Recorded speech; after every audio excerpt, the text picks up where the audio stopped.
Today we're going to do the FPV review of the BumbleB Whoop from Hellcell America. Thanks to Hellcell for sending me this one for review.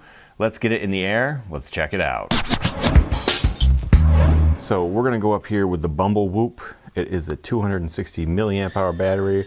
We'll go up in a low rate. It does have altitude hold, which makes it a little bit difficult to get into some tight places. We'll try to get through some of these gates here. So, ooh, we're hitting the pool table. Get up, get up. Okay, we'll go around. We'll come back. We'll come back on that. That's what I mean. It's a little bit difficult with the altitude hold. Let's see if we can get through this one. Got through that one. Let's go visit Mr. Stormtrooper. Boom. Through the elliptical. In through the treadmill. Maybe we'll come back around here. Can we get through here? I'm not sure. Let's see. Ooh, bumping, bumping. Ooh, we made it. It wasn't pretty, but we made it through there. Made it through there. Now let's see if we can get through here. Okay, so forward. Don't hit the E camera. Ooh, you guys thought I was going to knock that over again, didn't you? So, I mean, it flies pretty good. It has the altitude hold. So if I just kind of, well, we're drifting forward here, but if I let go of the throttle, I got my hands completely off the throttle. So we're drifting forward a little bit, but we're pretty much holding our altitude. Not bad. The camera it comes with, it tends to overexpose here, but you could put basically whatever camera you want on here, as long as it's, you know, small enough and light enough for the little BumbleB Whoop to carry. But it is pretty maneuverable, and you know, you can go through some tight little spaces here. Whoa, don't hit the vacuum. And you know, oh, stable. Stability test. So let's get in here and get through there. Yeah, a little bit of an awkward angle going through there, but we did it. Oh, speaking of awkward, oh, we're flipped over. Let me go get that. Okay, so we're still recording here, and this one does have that feature where when it flips over, it flashes. It knows it flips over, it kills the motors. So that's what happened there. And you know, it's a 260 milliamp hour battery, and when you're just flying, oh, don't hit the, ooh, we hit the shop vac. When you're just flying around line of sight without the camera, you get a pretty good flight time out of this.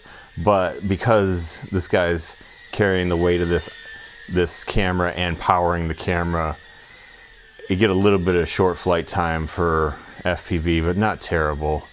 I am flying this around in the low rate. The other thing is, it's kind of hard to see your LVC warning when, you know, the ducts are black like this. So that's a small, you know, a little bit of a con there, but it will land itself. And I have found that it does a pretty good job of landing with plenty of time, so you're not wrecking your battery. So that's good. Let's see if we can get through here. Oh, we did it. Don't hit the washing machine. Okay, we're good. We're good. So I have two batteries. I'll probably fly the other one. I will go upstairs with the other one. This one's probably nearing its end of its cycle. Ooh.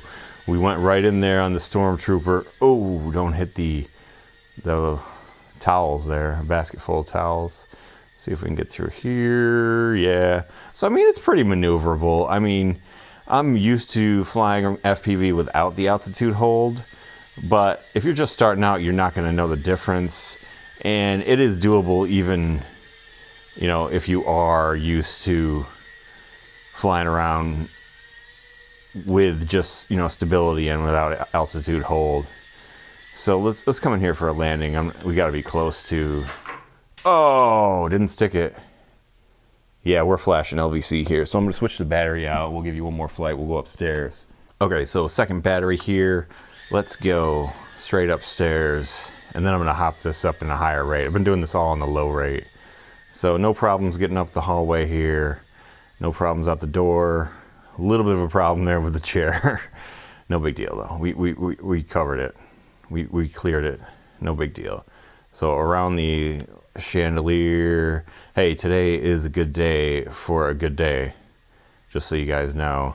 So, you know, I have a small house, so not going to have too many problems with range and things like that in this house. but I think most houses, you're not gonna have a problem. Oh man, a little bit of a crash there. A little bit of a crash there. We landed right side up though, so we should be good. There we go. We're up in the air. We're hitting the wall. Let's come back downstairs. Come back downstairs here. And no problems coming down the stairs with the altitude hold. The altitude hold is very responsive. So let's go in the second right here and see if we can pick up the pace a little bit. I'm not gonna get too crazy here. But yeah, I mean, it gets, oh man. That table will get you every time. That's what I mean there with the altitude hold though. The, you know, trying to get down underneath that table, it wasn't quite as responsive as I'm used to. So that's the type of situation where I mean, where, you know, altitude hold becomes a bit of a problem because you expect the quad to kind of drop down a little bit faster than it does, and it doesn't. So if you're not experienced with FPV and you're just starting out, it's probably not going to be an issue for you. But, you know, if you're used to flying a certain way, it might be an issue for you. Okay, let's go to the third right here and see how much trouble we can get into on the third right here. Whoa, whoa. And with this camera, you know, with it tending to overexpose like it does, whoa, whoa, whoa, whoa, whoa.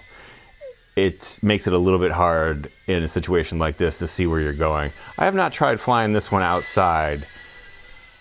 It didn't fly wonderfully, you know, line of sight outside, so I've been a little bit afraid to attempt it with the altitude hold, carrying the, ooh, I think I just went through the gate. Oh man, what happened there? LVC, I bet. Let's check it out. So that is gonna be the LVC warning on the BumbleB Whoop there. A little bit of a short flight time for your FPV guys, but if you get a bunch of spare batteries and whatnot, you know, you can pop them in and keep yourself in the air, but a little bit of a bummer on the flight time. Other than that, it does fly pretty well. I've been able to fly it around pretty fast, and it's very responsive. Didn't try any flips in FPV with it, but I would imagine it would do okay. Couple notes on the camera. It is, you know, obviously 5.8 gigahertz, 25 milliwatt, 48 channel transmitter, 600 TVL. It has the dipole antenna, and it is a pretty standard system to switch between the channels with the buttons on top. You're gonna need like a screwdriver or a thumbtack or a long thumbnail to switch between the bands. There are 6 bands, and as I said, the 48 channels. It is a 120-degree lens, and it weighs 2.8 grams without the antenna and cable. The output voltage is 3.3 volts to 5.5 volts. The package does come with the mounting bracket, as I showed you guys in the unboxed video. And I like this guy.